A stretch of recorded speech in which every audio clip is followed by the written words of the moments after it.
Welcome to another edition of Lifetimes on Cogeco Cable 14. Today we're visiting with Pastor Don Rogers at the Central Pentecostal Church between Fergus and Elora. Don, thank you very much for having us. My privilege. I was a bit nervous, Bob, when I first heard about this show because it used to be called Living Legends. Yeah. And I thought, my goodness, I have a lot of gray hair, but I didn't think I was a living legend. Well, there are a lot of people felt the same way, Don. I'm glad you changed the name. Yeah, Lifetimes is a much better name, I think. It gives us much more freedom to be young at heart. Right. Don, we're sitting here on October the 17th, the year 2001. This taping may not be shown on Cogeco until sometime later in the year, but I can't help asking you to share some of your thoughts with me and with our viewers as to what's happened in the world since September the 11th, that very fateful day. And I think you're one of the first signs that went up anywhere in this area that said our thoughts and prayers are with our friends in the United States. And that sign has been outside the church, I think, since the 11th of September almost. Yeah. Isn't it? It really was a terrible tragedy and an absolute shock to the whole nation. It really has affected the whole world and seems to continue to affect the whole world. I don't think we've seen the entire fallout of it yet. Bob, in our discussions before we went to tape, I share with you, my brain just naturally kicks into a biblical mode, and I think of a lot of things biblically and try to relate all that's happening, to scriptures. The scriptures do talk about the end of the age. Now, I'm not even suggesting this is even that, but it does talk about the fact that mankind is not going to really be able to solve the problems of the world, unfortunately. But it's a long story, but it won't take time to go into it now. But the whole problem of the Middle East goes back to the days of Abraham, when God had promised Abraham a son, Isaac, and Abraham and Sarah took things in their own hands, and he married their handmaiden Hagar, and she gave birth to a son named Ishmael. And ever since then, the animosity's been there between the descendants of Ishmael, the descendants of Isaac, and there's a lot of Bible prophecy about that whole thing. And in a very broad stroke of the brush, I think this whole thing is somehow connected with that. And yet, isn't there a great deal of truth to the fact that the religious differences, if you will, between the two major, well, I guess three, if you count Judaism into the three religions, this is not what's causing this current problem. I mean, these are not. It's not necessarily a religious war in my mind, anyway. I think the radical elements of the religion are involved. Yes, and that's what I meant. And Christianity we've had our share of radicals too, in history. Right from the very beginning. Yeah, you read back about the Crusades and some of those days that there were radical Christian things that took place. So I think there's an element of radical religion involved in it, unfortunately. But I'm personally pleased with President Bush and others in their attempts to solve it without creating any more heartache than they possibly can. And I think there has been an honest attempt. Yeah. Far more than with the Gulf War situation. Yeah, I think there must have been lessons learned, I'm sure, from the Gulf War. And I don't think anyone wants to see any more human suffering than absolutely necessary. And I hate to use the word necessary because it's, who knows where to draw the line. It's a tough call. I encourage our congregation to pray for President Bush and Colin Powell and Vice President Cheney and all those people. I don't know the answers, Bob, but we are encouraged in Scriptures to pray for them. And I think that as the community, we owe that to them. What's your advice to people now who are living in somewhat in fear, and especially over the last week or so with the anthrax scare that's gone on, which seems almost to be getting horribly exaggerated as to what's really happening? I'm not diminishing the fact that the anthrax thing has come up, but it's becoming like there was one commentator in CNN today, as we're sitting here, that mentioned the fact that since they've now hit the senator's office, Senator Daschle's office, it's no longer an isolated case. we're still only talking about 4 Yeah. instances of something happening, and this sounds almost like a panic thing setting Yeah. in. How do we deal with that as a group of people? Well, I think we should be afraid of anthrax like we're afraid of electricity. You should have a healthy fear of electricity, but don't let it paralyze your life. You learn to deal with it. In other countries, England has dealt with terrorism now for many years, and no, I'm very much, let's get on with our life, and at the same time, I think the commentators are saying if you see a package that looks suspicious, call the authorities, but I'm not going to stay home and lock the door, and I don't think anybody else should. I think one of the more horrible things that seem to be happening too is we're getting imitators now and hoaxes taking place, Yeah. and that I find to be absolutely deplorable. It's hard to believe even that And people. they should be punished, and I think the American gentleman in charge there has said that they're going to be punished if they find them, because that's awful. Attorney General Ashcroft, yeah. Yeah, it's awful to take advantage of the fears and anxieties of people and make it worse. Right, right. And it's so easy to take advantage now when any white powder is indicating anthrax almost to people. Don, let's get on to something more pleasant. Let's talk about the Rogers family. Goes a long way back in this community. We do so, yes. To where? To when did it all begin? Well, I was born at a very young age, Bob. You still are. Yeah. I've been doing a little family genealogy, and I've got some records back to 1608 when a distant relative arrived in the States. We thought that he came on the Mayflower, but we discovered that's not true. Now, this is the Rogers side of the family we're talking about now, too. Okay. And it was a John Rogers and a Thomas Rogers that arrived back somewhere around around 1636. Wow. And well, then there was a descendant in there named Augustus Rogers, and he had 3 children called Abram, Doctor, and Mercy. Unusual names. Certainly unusual names. Where did the latter 2 come from? Obviously, the first one is a biblical name. Yeah, well, I'm glad to know I'm a descendant of Abraham, descendant of Abram Rogers.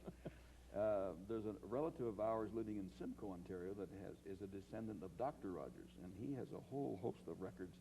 And that was his first name, or not? Yeah, that was his first name, and his sister named Mercy. Anyway, we descended from Abram Rogers, and we think we're connected somehow with the whole Rogers cable network. We don't have absolute proof of that. At Newmarket, there's a Quaker house right on Highway 11 that was built by Timothy and Asa Rogers. You read their names on the plaque there, and we think that they were ancestors. The Quaker religious element was in the Rogers back in those early days. That they came in from Vermont up into Toronto, which was called York, I guess, in those days.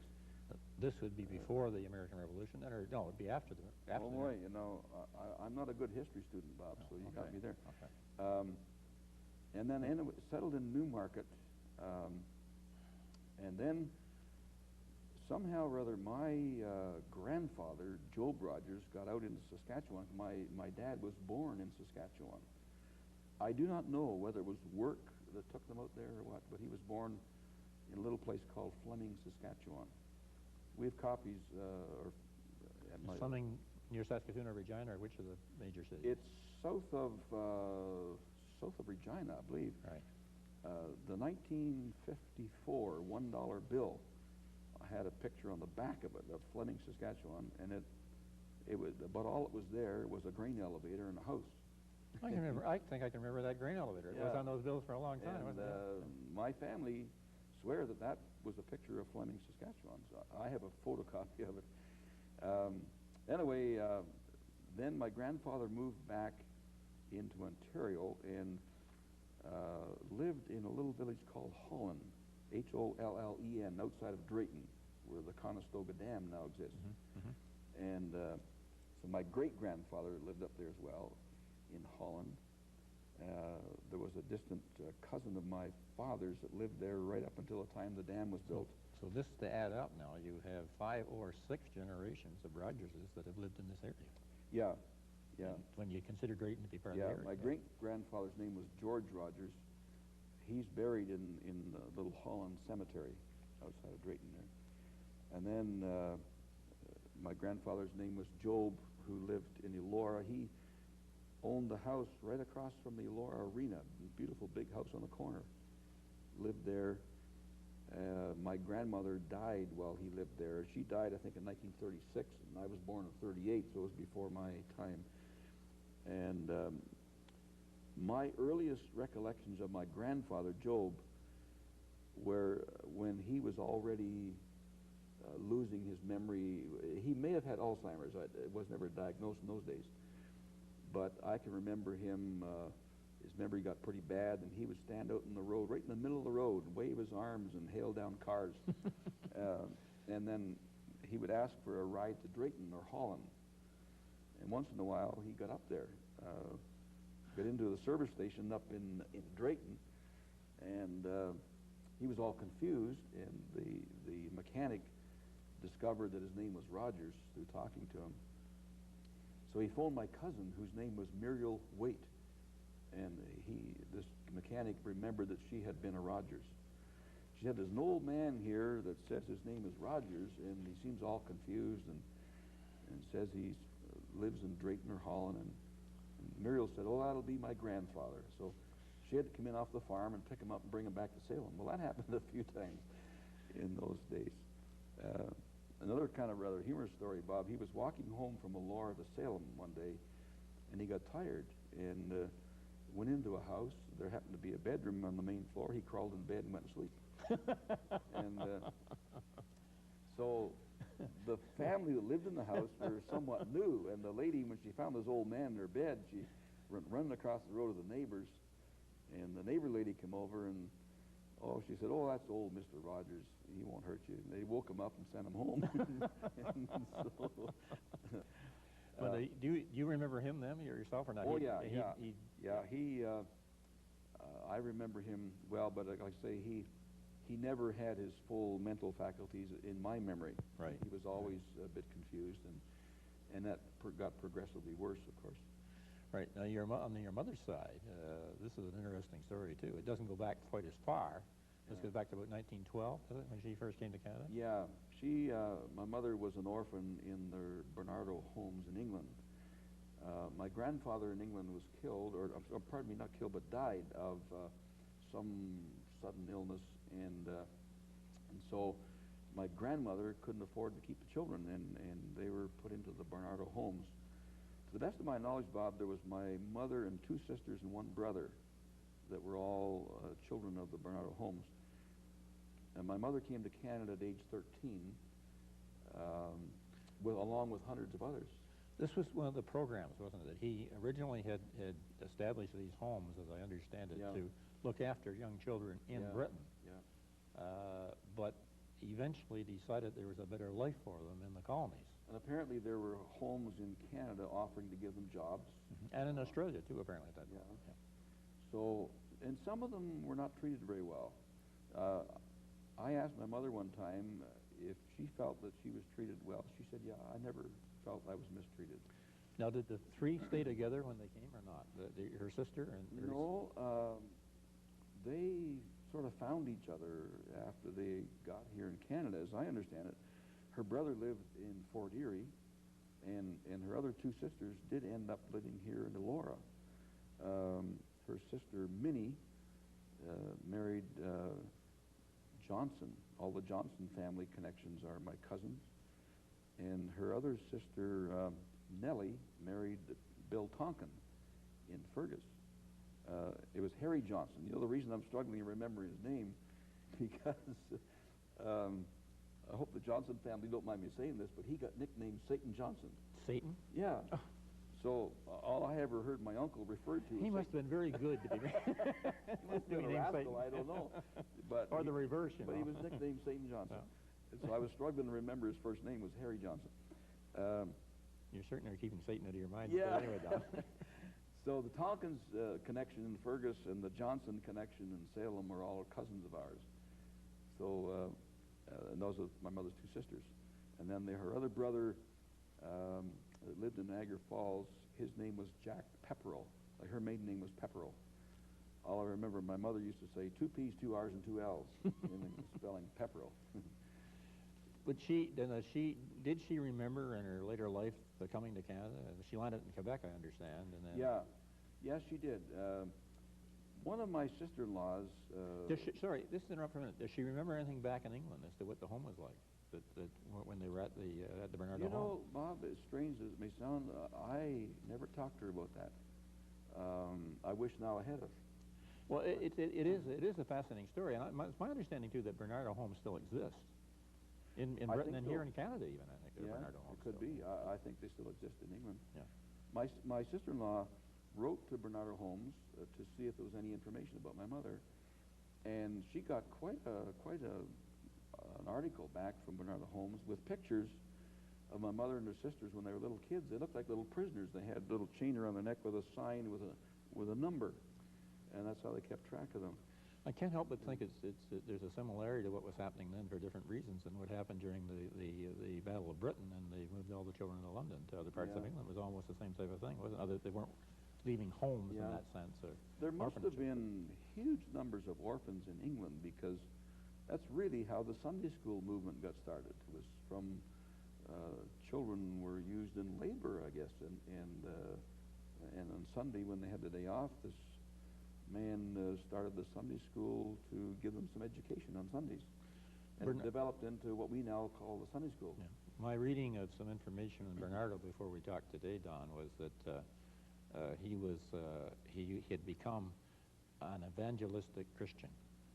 So that goes a long way back then too, in a connection in the sense, and that was the reason he wanted to become a medical missionary. I see. Took his medical degree and then got so involved with the child movement thing in Britain, and it was probably the strongest advocate in Britain, from what I've read, for bettering the way of children. Yeah. So I think the intent was very great. I guess it was abused to some degree when they got out to the colonies, and people took advantage of it here. And the abuse, I guess, was more or less maybe people making the children work on the farm, maybe working harder than they really could handle. But like I say, my mother, her jobs, as I understand, were mostly housekeeping jobs.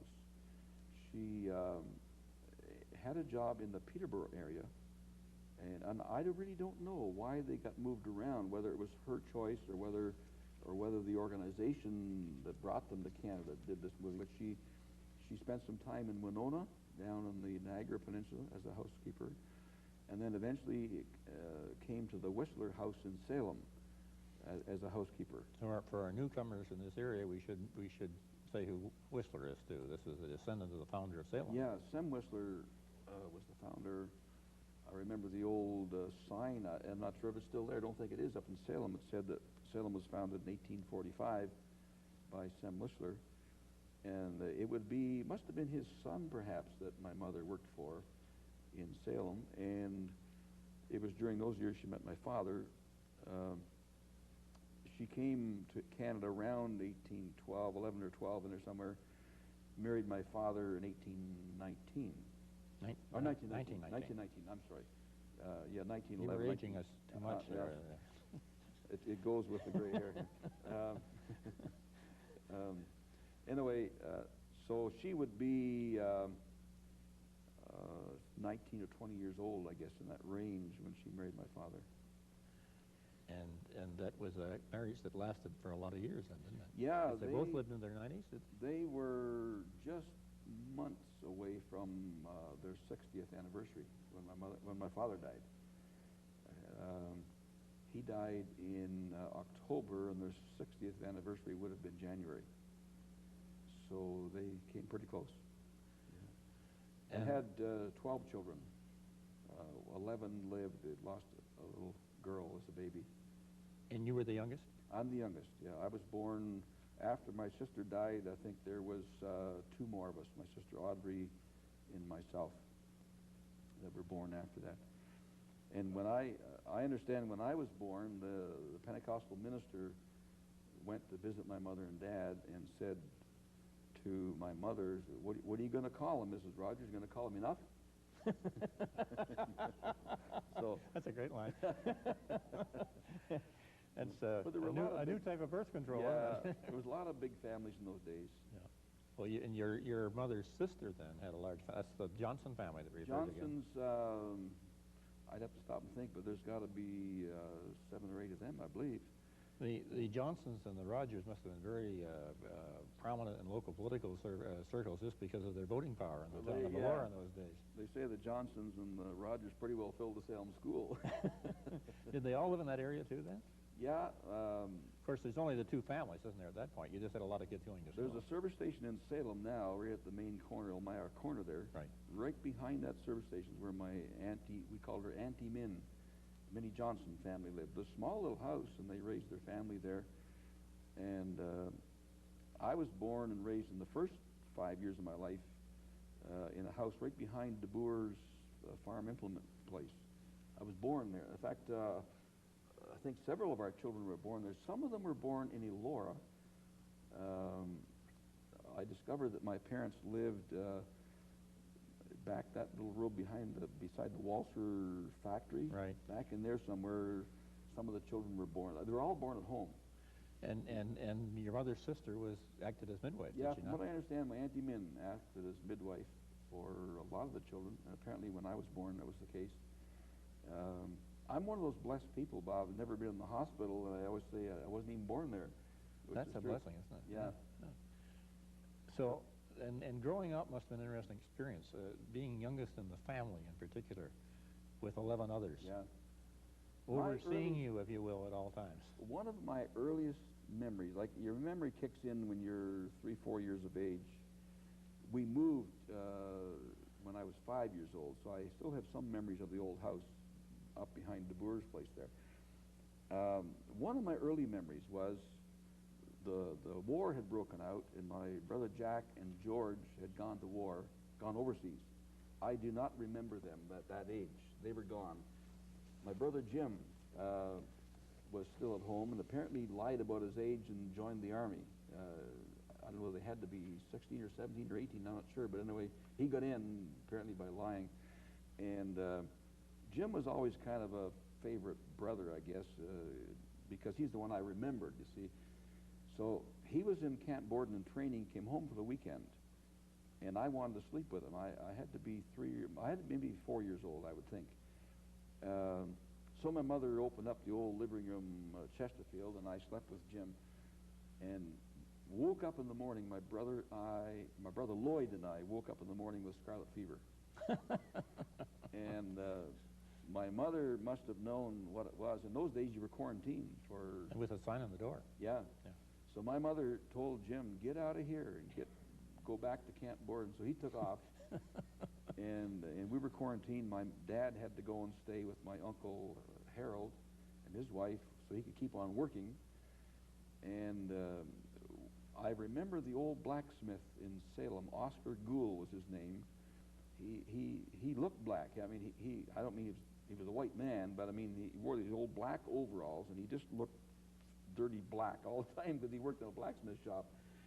He came to the door with a grocery bag, a huge grocery bag full of popcorn for us kids because we were all quarantined. And I'll never forget that. You know, it was a big thing for the neighbors, and maybe other neighbors helped. I'm sure they must have, but that one stands up in my mind as a very fond memory. Now, did Jim stay free of the scarlet fever when he went back? No, he got out of there. He went back. So he went back, but he never did develop scarlet fever. No. But you know, your whole body sheds its skin, and you as the skin peels, and I can remember my sister peeling huge chunks of skin off us. How long was it that you got advice from your older brothers and sisters? For how many years, or do you still? I still do. My brother Jim used to give me advice. If I was to conduct a funeral, you know, Jim had his own unique way of giving advice, which I cannot tell you on TV. But he would say, you know, keep the blankety blank thing short, Don. Well, we used to have some good laughs. We had a lot of fun times, a lot of humor times, and like every family, we had our tough times and difficulties as well. Were there continuing family gatherings then? Let me phrase it another way. How old were you then when they had started to move away from home. Obviously, there was how much of a spread is there between your oldest? I don't ever remember the whole family being home together. Oh, really? Yeah, they were gone with jobs. You see, when I was again, I would had to be 4 or 5. Two of my sisters, Viola and Margaret, had already moved to Hamilton. Were working in the Westinghouse plant in Hamilton. And my brothers, as they grew, they got jobs. And I can remember after the war, when Jack, George, and Jim came home, there would be, let's see, there were 6 boys. So all the boys would be home, and a couple of the girls. But never do I remember where all 11 of us were at the table at the same time. I don't think we even got together Christmas at the same time that I can remember, because as they got married, you see, they ended up having family Christmases of their own. So we would have Christmas with whoever was left at home. Don, by the time the war ended, you were still a young boy. Yeah, 7 years old when the war ended. There must have been an enormous source of pride, was there, in yourself with your brothers having served overseas and been involved? Or Yeah, although at that age you don't really comprehend it, you know. I can remember having my bicycle and fastening a flag on the back of it and riding up and down the road, you know, when the war was over. The exciting thing for me was seeing my brother Jack and George for the first time when they came home from the war. You were born after them. See, I was born in '38, and by the time my memory kicked in, they were gone overseas. Right. So they remembered me as a baby, but when they came home, I'm a 7-year-old child. Don, we're getting, you know those things they do to you when you do your Faith in Action show on Cogeco Cable 14? We're getting to the end of this right now. Are we really? Yeah, and I'm getting all kinds of signs they're having a panic over here on the side. So here. we're just getting wound up. Thank you for this first session, and we're going to carry on with our conversation with Pastor Don Rogers next week on Lifetime. See you then.